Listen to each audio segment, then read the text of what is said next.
my analog 3D came, and I want to know how fast this actually is. See, it has a compatibility mode that means it should run just as fast as old reliable here, but it has some overclock modes too. I'm going to compare performance both in compatibility mode to see how well it matches, as well as see how fast overclocked actually is. So let's get into it. So first I have a RAM test. I just modified 4 megabytes of RAM 16 times. It completed that in about 3.06 seconds.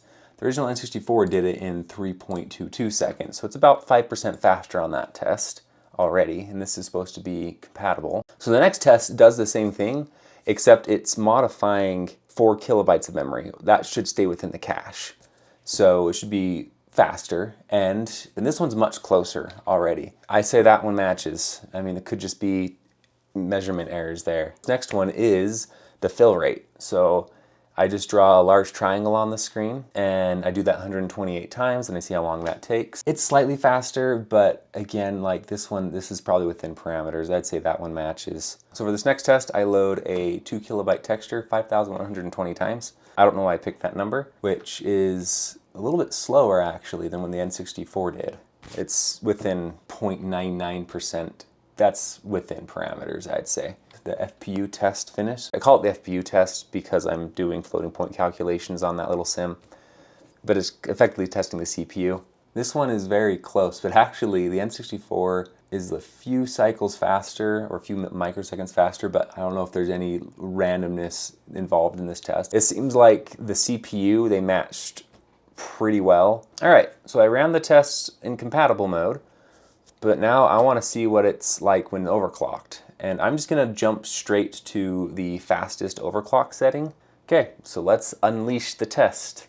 So first with the RAM speed test. So it was able to go through the RAM about 25% faster. So it took only 2.6 seconds instead of 3.2 seconds to do that RAM test. Let's move on to if you're using the cache. So that is actually about the same speed. So it doesn't actually run the CPU faster. It seems like unleashed mode is just increasing the memory speed, which is honestly what the N64 needs. But now let's do the triangle fill. So it's about 50% faster on the fill rate. That's pretty big. One of the big things you get in some scenes in N64, you have lots of overdraw or big polygons on screen, and that's where it really struggles. And this unleashed mode would help mitigate that. So now texture load. So loading the textures is about 30% faster. That makes sense. It's consistent with the RAM just being faster. But the last one is this FPU test. So yeah, the CPU is actually running about the same speed.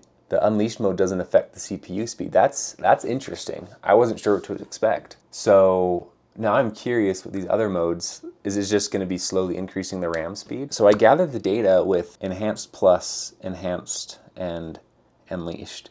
And it's actually surprising that they all scored the same for the RAM speed. So even just enhanced, the CPU is getting faster access to the RAM.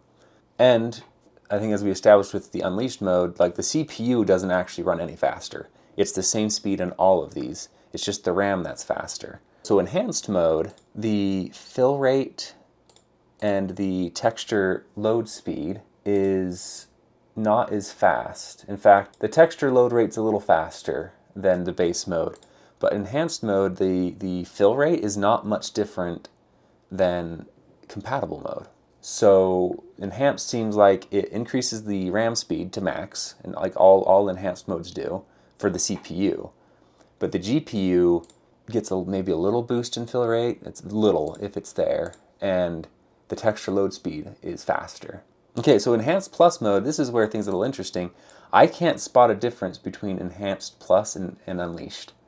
As far as I can tell based on my tests, it's the same data. I reran both tests twice. I reran Unleashed and I reran Enhanced Plus a second time, just because I wasn't sure if I made some sort of mistake, but no, they're the same.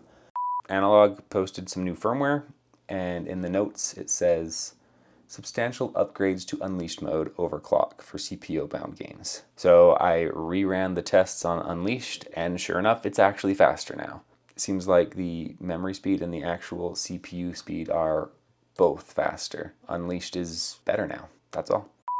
and I don't know what the difference is. The only other thing I could think of is I didn't do a proper test to verify the coprocessor speed, the RCP. You write code for the GPU. I didn't do a test for that. I just did a quick test where I rendered a 10,000 point sphere, but it's all off screen, culls it all away, and so the fill rate shouldn't affect it. It should just be how fast can it crunch that. Unfortunately, one aspect of this test is it's also testing the RAM speed still, because all of those vertices need to be pulled from the RAM. Looking at the data here, it feels like the unleashed mode, it's still just the RAM speed. Like the percent increase, it's about 27% faster. Well, that's in line with kind of the other reading from memory increases. So I suspect there is no RSP speed increase, like the actual processing is not faster. It just, again, the memory speed increase. And again, unleashed is identical to enhanced plus. So I can't spot the difference. I reran this test too, and well, now unleashed is much faster. It seems like it is faster than just the RAM speed increase, so the processing speed probably went up too, just like the CPU did. And I'd also like to note that Enhanced Plus actually is now just as fast as the other settings. So interesting change, but it's good to see that Unleashed is much faster now. Funnily enough, this RSP test that I did, the N64 actually ran faster and by a good margin than analog compatible mode. So I find that fascinating. I wonder if they optimized the speed settings to Nintendo's official microcodes. So that way, typically the microcodes would run the same speed. But for Homebrew, we're using microcodes for like Tiny3D and LibDragon. And well, maybe that is why there's a difference here. But I do lastly want to try running my game with higher settings to see how it feels compared to the baseline mode. I changed the graphics settings. I'm actually now using the full 640 by 480 frame buffer the N64 supports. I also switched to 32-bit color mode. I don't know if any games used it, but probably not many did. And just for comparison, this is what the game looks like at low resolutions. So this is in regular mode. So this is janky mode. I'm just running it on the setting of the N64's compatibility mode. I was expecting a very slow frame rate. Let's see how much better Unleashed mode does. So now I've set it to be Unleashed. Better. I don't think I am hitting full frame rate here. I do think for Analog 3D that I will have a mode in my game where you can specify a higher resolution, because this is far more playable. I don't think I'll be able to do 640 by 480 with 32 bits per pixel, both because it's going to use a lot of memory and I don't think I'm quite to my full performance that I want here. Or maybe we'll see how the Mod Retro does. But either way, very cool. I'm excited that it gives me a little more power to work with, but don't worry, I'm not going to only target this. I am still primarily testing on OG hardware, and if it doesn't run well on this, I will optimize. And the Analog 3D will just have maybe a higher resolution setting for people who want that. I like to always say thanks to my Patreon supporters. This game I'm working on here would just not be happening without you guys. So I appreciate your support and thank you for watching this video. And if you want to follow the progress of this game, be sure to subscribe. And until next time, take care.